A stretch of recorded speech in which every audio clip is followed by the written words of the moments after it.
3 দিনের মেহমান হয়েছেন, সংস্কার করবেন, নির্বাচন দিবেন, বিচার কার্যক্রম শুরু করবেন, আসসালামু আলাইকুম বলে বিদায় নেবেন। আপনাদেরকে এদেশের বছরের পর বছরের জন্য এইভাবে নীতি নির্ধারণী, জাতির ভাগ্য নির্ধারণী সিদ্ধান্ত গ্রহণ করবার অধিকার কে দিয়েছে?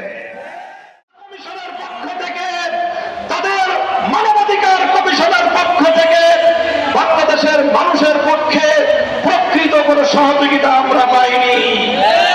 এদেশের মানুষ রক্ত দিয়ে, জীবন দিয়ে ফ্যাসিবাদ থেকে নিজেদেরকে মুক্ত করেছে। এখন সেই মুক্ত বাংলাদেশে আগামী দিনে এদেশের হাজার বছরের ধর্মীয় ঐতিহ্য, এদেশের মানুষের ইচ্ছা এবং অভিপ্রায়, বাংলাদেশের মানুষের কৃষ্টি কালচারকে ভিত্তি করে আগামীর সুন্দর বাংলাদেশ বিনির্মাণের যখন প্রস্তুতি চলছে, তখন মানবাধিকার কমিশনের নামে বাংলাদেশে কাদিয়ানির মতবাদ প্রতিষ্ঠা, সমকামিতা প্রতিষ্ঠা সহ বাংলাদেশের ইতিহাস, ঐতিহ্য, স্বাধীনতা, পরিবার বন্ধনকে ধ্বংস করবার দিন নকশাচ্ছেন আপনারা।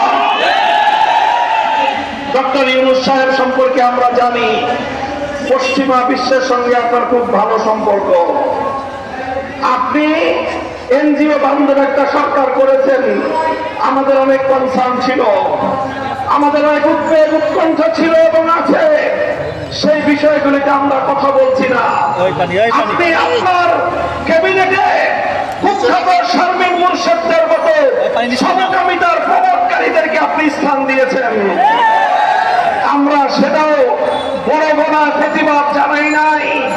এই কুখ্যাত শারমিন মুর্শেদ, সে এই প্রদত্ত শহীদের রক্তের উপর বসে এদেশের শারমিন মুর্শেদরা এদেশের সমকামীদের এজেন্ট হিসেবে সরকারে বসে অন্তর্বর্তীকালীন সরকারকে বাংলাদেশ এবং বাংলাদেশের মানুষের ধর্মীয় অনুভূতির বিরুদ্ধে পরিচালিত করবার পায়তারা চালাচ্ছে।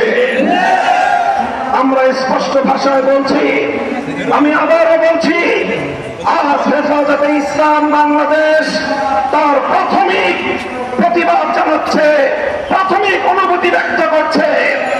যদি আপনারা আপনাদের এই আত্মঘাতী সিদ্ধান্ত যদি প্রত্যাহার না করেন, এদেশের সকল রাজনৈতিক দল এবং সকল স্টেক হোল্ডার, সমাজের প্রতিনিধিত্বশীল প্রতিটি শ্রেণীর সাথে পর্যায়ক্রমে আলোচনা করে সকল এজেন্ডাগুলো জাতির সামনে উপস্থাপন করে নীতি নির্ধারণী সিদ্ধান্ত গ্রহণ করতে হবে।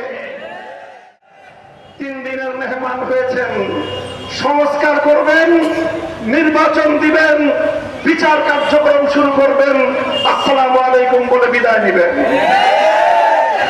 আপনাদেরকে এদেশের বছরের পর বছরের জন্য এইভাবে নীতি নির্ধারণী, জাতির ভাগ্য নির্ধারণী সিদ্ধান্ত গ্রহণ করবার অধিকার কে দিয়েছে? আপনারা আপনাদের ঘোষণা অনুযায়ী আছেন আর 6 মাস, 3 বছরের চুক্তি করেন। এদেশের আমাদের মানুষের কাঁধের উপর, জনগণের কাঁধের উপর কলম চাদর পাথর চাপিয়ে দিয়ে যেতে চান। 1 বছর ভালোই কেটেছে, 6টা মাস আছেন, ভালোই ভালোই চলে যান। নির্বাচনের ব্যবস্থা করেন, জাতির কাঙ্ক্ষিত সংস্কার বাস্তবায়ন করেন, ফাঁসিবাদের বিচার ত্বরান্বিত করেন, খুনিদের জন্য ফাঁসি কাষ্ঠ নির্মাণ করার প্রস্তুতি নেন। বাংলাদেশের ইসলাম, এদেশের মানুষের ঐতিহ্য, এদেশের মানুষের স্বাধীনতার বিপন্ন করবার যে কোনো পায়তারা রক্ত দিয়ে রুখে দেব, জীবন দিয়ে রুখে দেব আমরা। সংগ্রামী সাথী ও বন্ধুগণ, কাজে আমরা আমাদের বক্তব্য আবার পরিষ্কার স্পষ্ট ভাষায় বলে দিচ্ছি। গতকালকের আমাদের অন্তর্বর্তীকালীন সরকারের নীতিগত সিদ্ধান্ত, জাতিসংঘের মানবাধিকার কমিশন সংক্রান্ত সেই সিদ্ধান্তকে হেফাজতে ইসলাম প্রত্যাখ্যান করছে। হেফাজতে ইসলাম এই সিদ্ধান্ত মানে না, এই সিদ্ধান্ত